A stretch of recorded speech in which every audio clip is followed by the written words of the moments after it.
Vamos então voltar ao nosso estudo do livro Devassando o Invisível.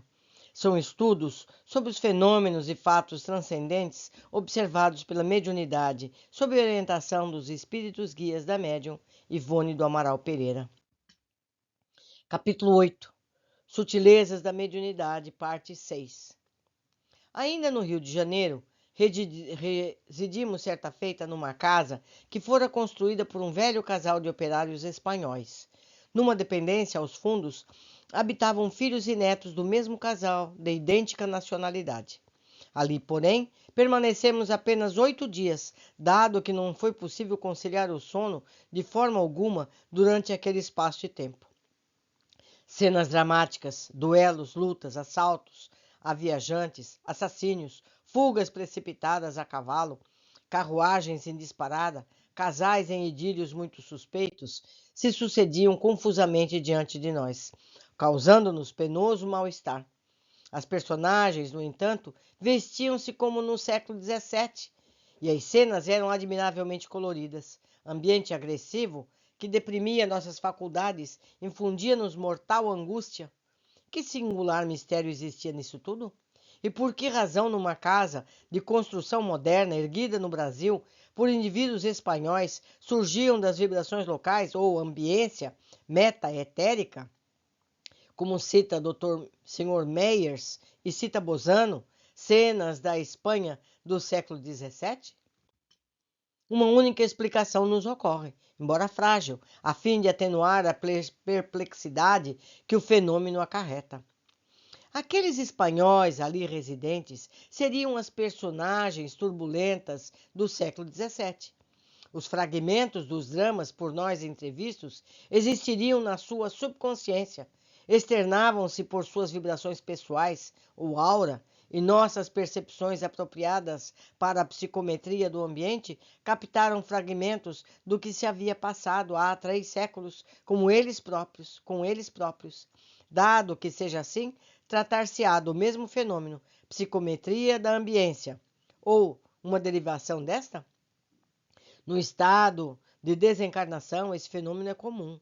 Cada um de nós trará consigo, visíveis aos seus afins ou aos superiores, as peripécias do próprio passado, o que não nos parece muito animador.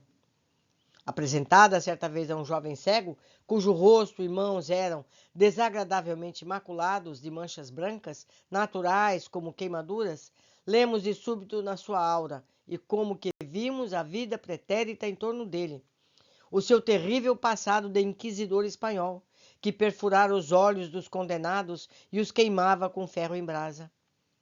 Duas das manchas que se espalhavam pelo rosto desse jovem abrangiam os olhos, como sinal indelével do peso que oprimia a sua consciência de espírito, sinceramente arrependido de que se reabilitava através da dor, sob o amparo do Consolador.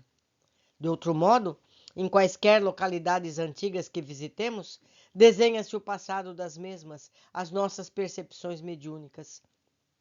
Na cidade de São João del Rei, Minas Gerais, era frequente vermos, mesmo à luz do sol, cenas antigas até pelas ruas, séquitos de antigas damas que se dirigiam às missas em cadeirinhas carregadas por escravos, procissões do Santíssimo Sacramento, vibrando campainhas, destacando-se uma espécie de guarda-sol muito amplo, em cores vivas, sobre cuja sombra marchava o sacerdote com o viático, a fim de levar a extrema-unção a moribundos.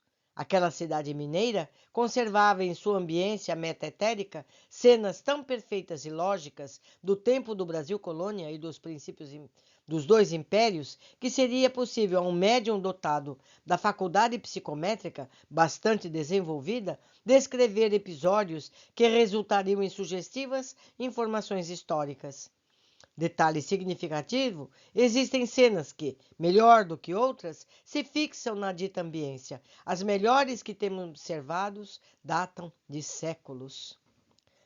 Em uma localidade, na zona da mata, ainda em Minas Gerais, passeando numa propriedade rural por um vale extenso, marchetado de flores silvestres, de lírios do brejo muito alvos e perfumados, e onde se assentava a estrada real que serpenteava um minúsculo ribeiro, o qual se alongava pelo horizonte afora, tornou-se-nos visível, repentinamente, um rio caudaloso no mesmo local por onde caminhávamos, do qual soprava a mesma aragem que no momento sentíamos, estendendo-se para além, em sinuosidades idênticas à do ribeirinho.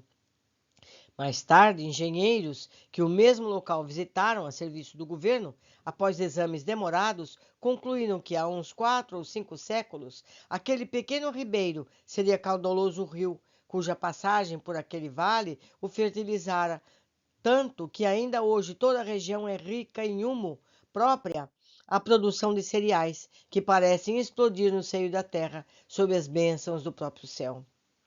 Oh, que estranhos poderes existem latentes nos arcanos da nossa personalidade espiritual, para que os segredos que os séculos guardam nos sejam assim revelados? Tinha razão o professor Bozano ao afirmar que o mistério que envolve a psicometria é desorientador. Cumpre-nos, porém, a nós outros espíritas, estudar nossas almas, originárias do céu, procurando conhecê-las em todas as suas possibilidades, a fim de cultivarmos suas poderosas faculdades, que em nós traduzem a personalidade divina com que o Criador Supremo nos dotou ao nos criar a sua gloriosa imagem e semelhança. Meus amigos, precisamos estudar, estudar, estudar. Por isso aqui estamos, não é verdade? Que esse seja um livro de muitos outros que estudaremos. Por hoje interrompemos. Seguimos adiante na companhia de todos vocês. Abraços.